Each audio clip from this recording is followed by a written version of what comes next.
Tumepokea taarifa nyingine ya kusikitisha ya msiba ya mratibu wa zamani wa Miss Tanzania Hashimu Lundenga. Amefariki dunia leo jijini Dar es Salaam. Lundenga ambaye ameugua kwa muda mrefu, itakumbukwa ndiye aliyesimamia kwa mafanikio makubwa mashindano ya Tanzania ya urembo na kuyapa umaarufu mkubwa sana. Lundenga pia aliwahi kushiriki au kuhudumu kwenye kamati ya ndani ya klabu ya Yanga. Tumepokea hii taarifa leo asubuhi kwamba tumepata pigo jingine tena katika tasnia ya Miss Tanzania. Huyu jamaa alikuwa na msaada mkubwa, yani ameifanya Miss Tanzania kuwa kubwa.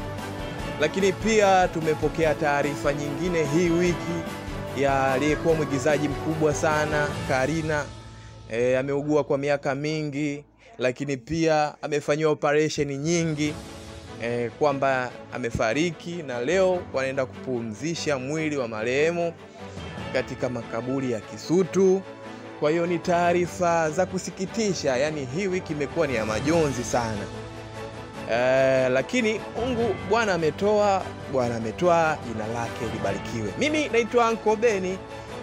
Ni follow Facebook, TikTok pamoja na Instagram. Bye bye.